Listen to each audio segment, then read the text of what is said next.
ప్రతి ఒక్కరూ మొక్కలు పెంపకాన్ని సామాజిక బాధ్యతగా స్వీకరించి పర్యావరణాన్ని పరిరక్షించాలని రాయదుర్గం ఎమ్మెల్యే కాల్వ శ్రీనివాసులు పేర్కొన్నారు. రాయదుర్గం నియోజకవర్గంలోని 75 వీరాపురం గ్రామంలో రోడ్డు ఇరువైపులా మొక్కలు నాటే కార్యక్రమాన్ని ప్రారంభించారు. 2014 నుండి 2019 మధ్యకాలంలో నియోజకవర్గంలో లక్షలాది మొక్కలు నాటి 70% పైగా సంరక్షించి ఒక ఆహ్లాదకరమైన వాతావరణాన్ని కల్పించామన్నారు. గడచిన 5 సంవత్సరాల కాలంలో చేయని ఎన్నో కార్యక్రమాలకు శ్రీకారం చుడుతున్నామన్నారు. స్కూల్ దగ్గర, మైదానంలో, దేవాలయ దగ్గర ఇలా చెట్లు నాటడం వల్ల పిల్లలకు పెద్దలకు మొక్కలపై ఆసక్తి పెరిగి ప్రకృతికి మనుషులు దగ్గర అవుతారన్నారు. పీఎం ప్రధానమంత్రి అమ్మ పేరుకు జ్ఞాపకార్థంగా ప్రతి ఒక్కరూ మొక్కను నాటాలని పేర్కొన్నారన్నారు. 1995లో నారా చంద్రబాబు నాయుడు పర్యావరణ రక్షణకై చెట్ల పెంపకం కోసం పెద్ద ఎత్తున చర్యలు చేపట్టారన్నారు. హైదరాబాదు నగరాన్ని పచ్చదనానికి చిహ్నంగా మార్చింది చంద్రబాబు నాయుడు అని కొనియాడారు. ప్రతి ఒక్కరూ మొక్కలను పెంచి ప్రకృతిని పరిరక్షించాలన్నారు.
బాబు వెనక్కి జరగ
అత్యంత వెనుకబడిన గుమ్మగట్ట మండలంలో ఈరోజు రోడ్డుకి ఇరువైపులా మొక్కలు నాటే కార్యక్రమాన్ని ప్రారంభం చేశాం. 2014-19 మధ్యకాలంలో రాయదుర్గం నియోజకవర్గంలో లక్షలాది మొక్కలు నాటి వాటిని 70% పైగా సంరక్షించి ఈరోజు ఒక ఆహ్లాదకరమైన వాతావరణాన్ని కల్పించడానికి శ్రద్ధ చూపాం. అదే ప్రకారంగా గడిచిన 5 సంవత్సరాల కాలంగా చేయని కార్యక్రమాలను మళ్ళీ మొదలుపెట్టే పనికి ఈరోజు శ్రీకారం చుట్టాం. అవెన్యూ ప్లాంటేషను, బ్లాక్ ప్లాంటేషను, అట్లాగే స్కూళ్ళ దగ్గర మైదానాల్లో మొక్కలు నాటే కార్యక్రమం కానీ ఇవన్నీ చేస్తే పిల్లల్లో, ప్రజల్లో చెట్ల పట్ల, చెట్ల పెంపకం పట్ల ఆసక్తి పెరుగుతుంది, భక్తి పెరుగుతుంది, ప్రకృతికి మనిషి దగ్గరవుతాడు. కాబట్టి మొక్కలు నాటడం చాలా అవసరం. ఈ అవసరాన్ని తెలియజెప్పే విధంగా అనేక ప్రచార కార్యక్రమాలు కూడా భవిష్యత్తులో చేపడతాం. నేను అందరికీ ఒకటే విజ్ఞప్తి చేస్తా ఉన్నాను. ఈరోజు భారత ప్రధాని నరేంద్ర మోడీ గారు కానీ, అట్లాగే రాష్ట్ర ముఖ్యమంత్రి చంద్రబాబు నాయుడు గారు కానీ విరివిగా మొక్కలు నాటమని పెద్ద ఎత్తున పిలుపునిస్తూ ఉన్నారు. ప్రధానమంత్రి గారు అయితే అమ్మ పేరుతో ఒక మొక్క నాటండి అని చెప్తా ఉన్నారు. అంటే తల్లికి మనం ప్రణమిల్లుతూ ఆమె జ్ఞాపకార్థం ఒక మొక్క నాటితే అది పెరిగి పెద్దదైతే ఆ మొక్కలోనే తల్లిని చూసుకోమనేది ప్రధానమంత్రి గారి భావన.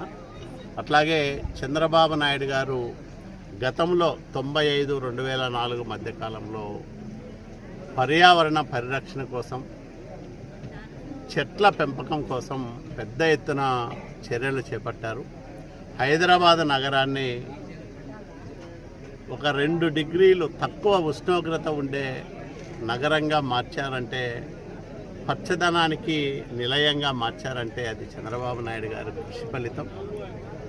చంద్రబాబు నాయుడు గారు మళ్ళీ ఆంధ్రప్రదేశ్ రాష్ట్ర ముఖ్యమంత్రిగా బాధ్యతలు చేపట్టిన నేపథ్యంలో మళ్ళా ఇట్లాంటి మంచి కార్యక్రమాలన్నీ కూడా ఊపందుకునేదానికి అవకాశం ఏర్పడుతుంది. కాబట్టి నేను ప్రతి విద్యార్థికి, ప్రతి తల్లిదండ్రికి, ప్రతి పౌరుడికి చేసే విజ్ఞప్తి ఒకటే, ప్రతి ఒక్కరూ కనీసం ఒక మొక్క నాటండి, దాన్ని సంరక్షించండి, పెంచి పెద్ద చేయండి. ఆ బాధ్యతను మీరే తీసుకోండి.